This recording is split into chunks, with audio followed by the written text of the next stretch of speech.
kike na wa kiume walioko hapa, wapendwa ndugu zetu waumini na nyinyi wanahabari. Tumsifu Yesu Kristo. Ifuatayo ni tafakari ya Baraza la Maaskofu Katoliki Tanzania TEC juu ya yaliyotokea siku na baada ya uchaguzi 2025. Utangulizi. Uchaguzi wa Oktoba 29, 2025 umeliingiza taifa katika hali ya sitofahamu ambayo ilijitokeza katika maandamano. Maandamano hayo yalisababisha vurugu ambazo ilizaa mauaji, watu kujeruhiwa na kupotea. Pia ilisababisha uharibifu na upotevu wa mali binafsi na za umma.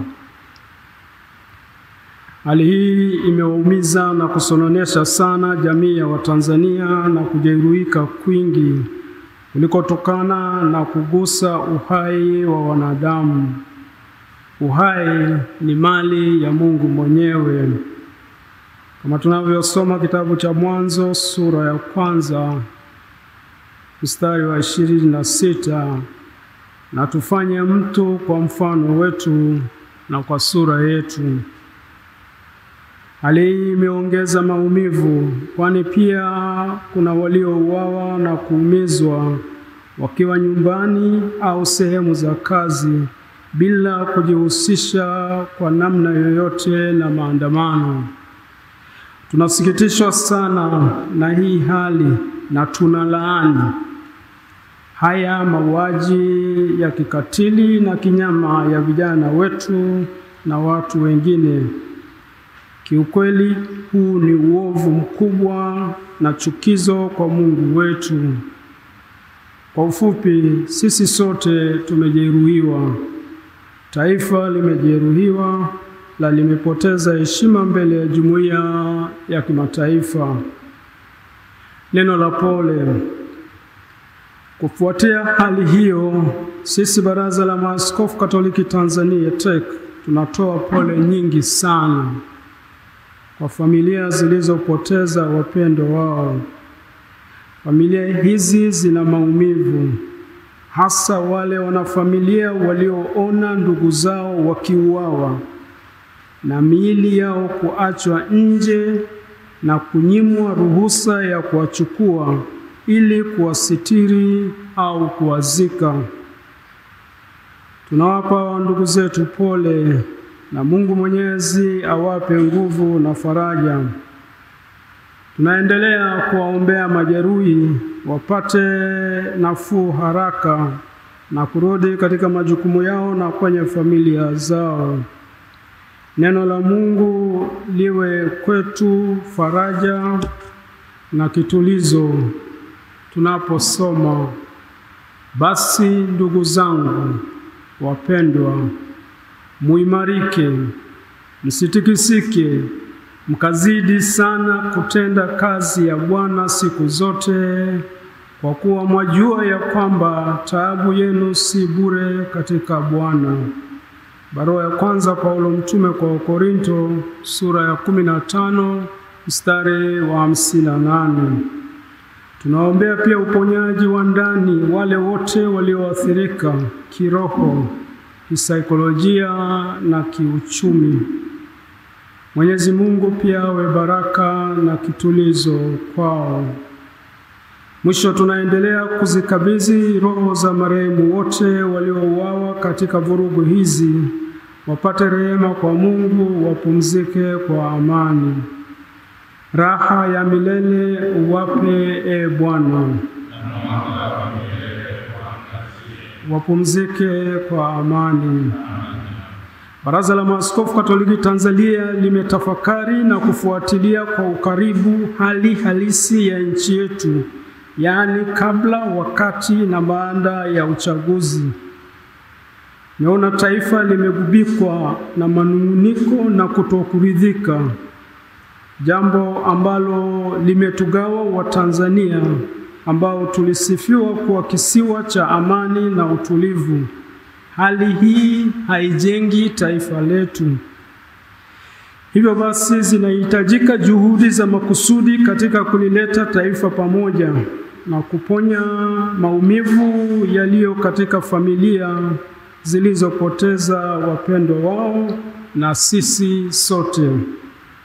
Baada ya kusema hayo, tunapenda kuwashirikisha yafuatayo.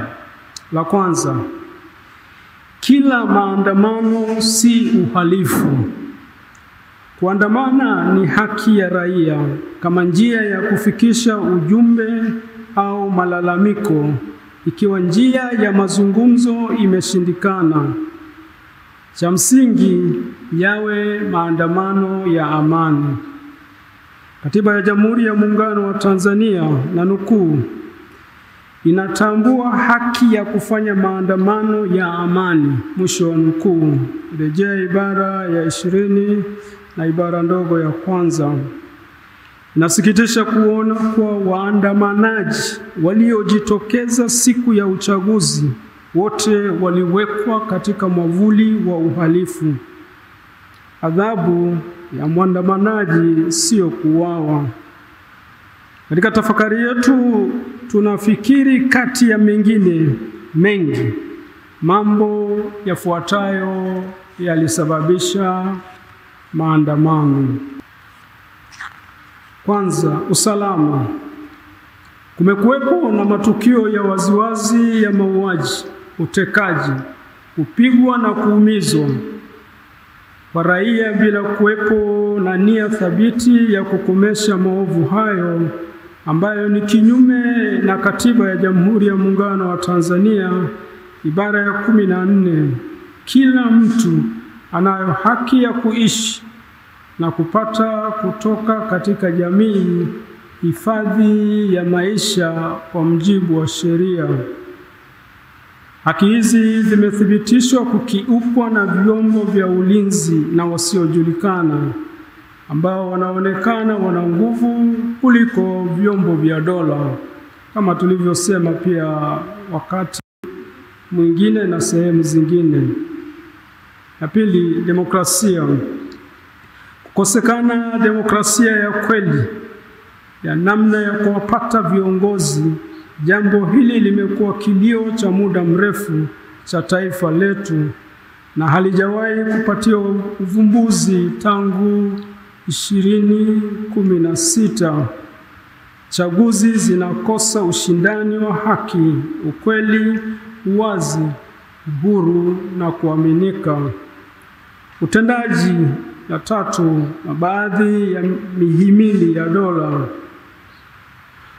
Kwa kuchambua maandamano, Baraza la Maaskofu limeng'amua kuwa hasira ya wananchi imechochewa pia na kukosekana mahali pa kupeleka na kufanyiwa kazi malalamiko yao pale haki zao za msingi zinapokiukwa, kwani baadhi ya mihimili kama tunavyofahamu imeingiliwa.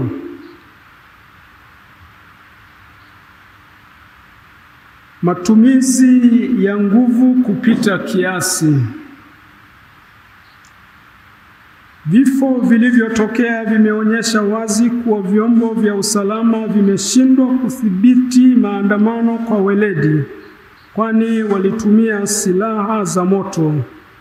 Hii ni kinyume cha utaratibu msingi wa Baraza la Umoja wa Mataifa katika kutumia nguvu na silaha za moto ya mwaka 1990 ambazo zinashauri kwamba silaha za moto zitumike tu kama hakuna njia mbadala ya kulinda maisha.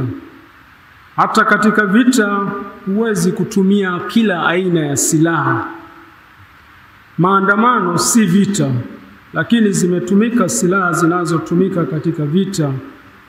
Askari waliua ndugu zetu wasio na silaha holela na kwa ukatili mkubwa kama wanyama.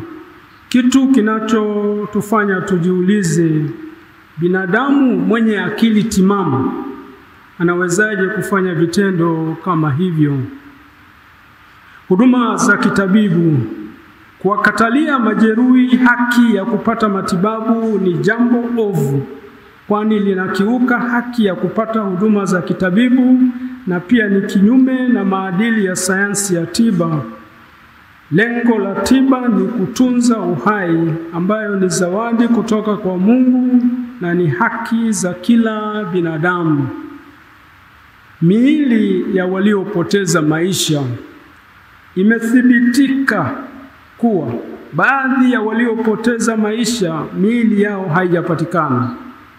Inasikitisha ya kuwa baadhi ya watu walipotaka kuwazika wapendwa wao hawakuikuta miili hiyo.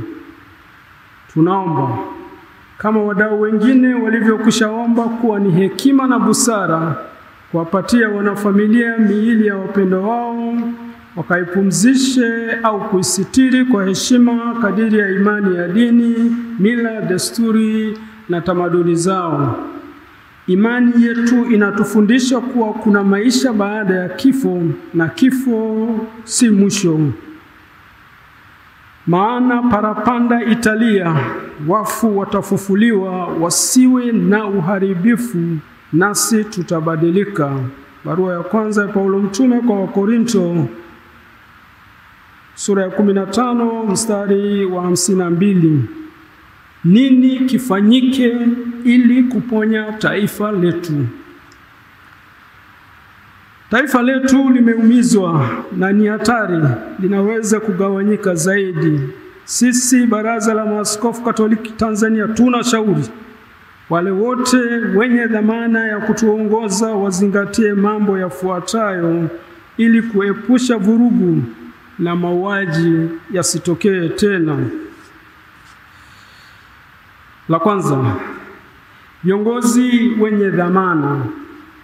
Mamlaka zinazohusika ziendelee kulaani mauaji yaliyofanyika na kukiri ukweli kuwa hawa waliouawa ni ndugu zetu.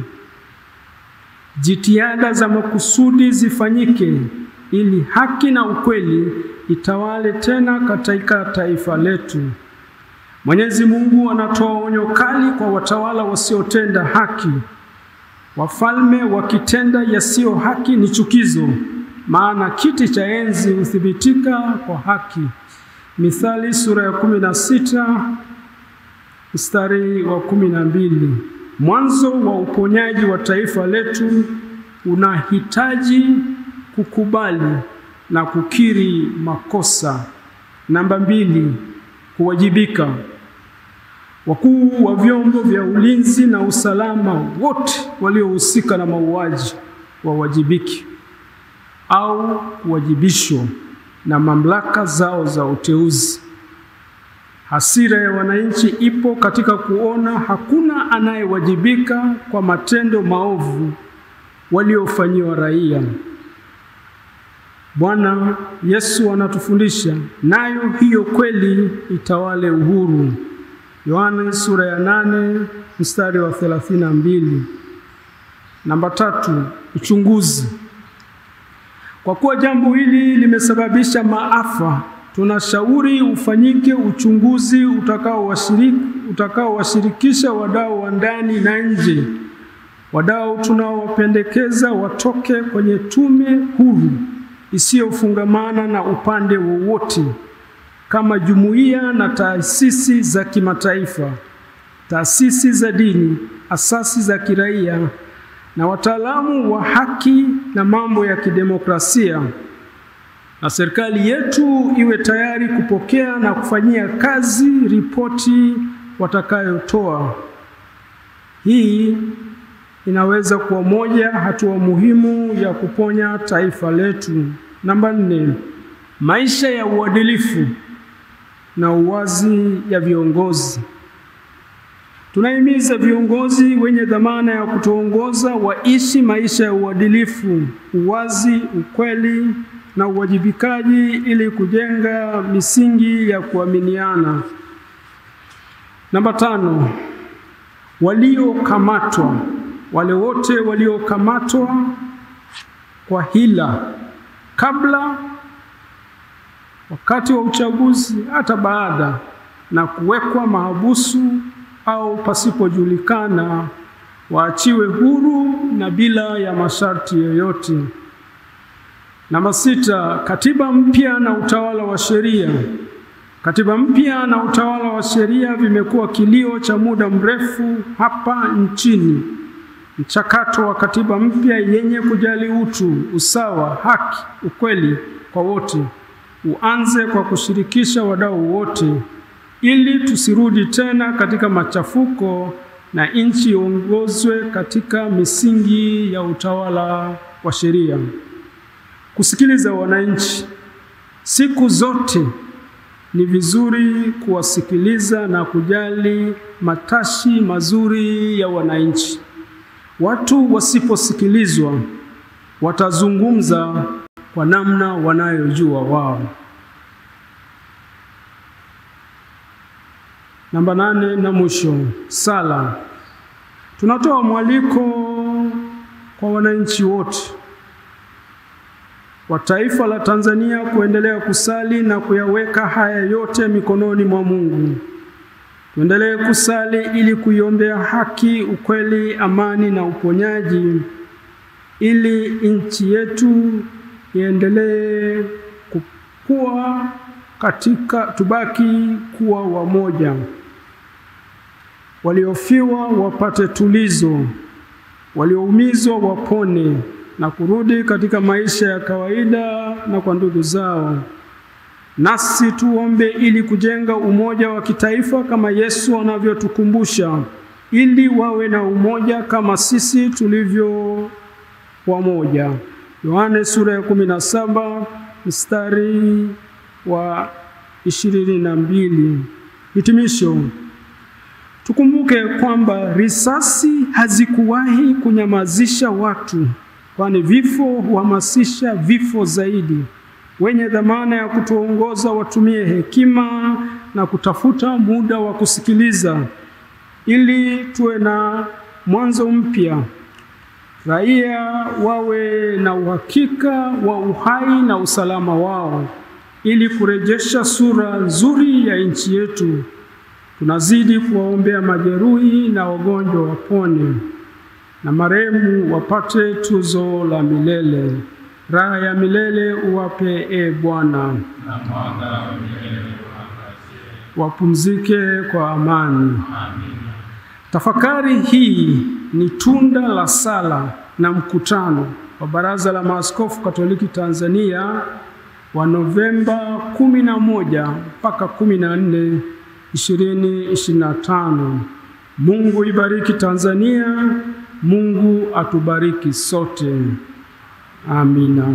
Bikira Maria, mkingi wa dhambi ya asili na mlinzi wa taifa letu. Ni sisi maaskofu wenu Kurasini, Dar es Salaam, Novemba 15, 2025.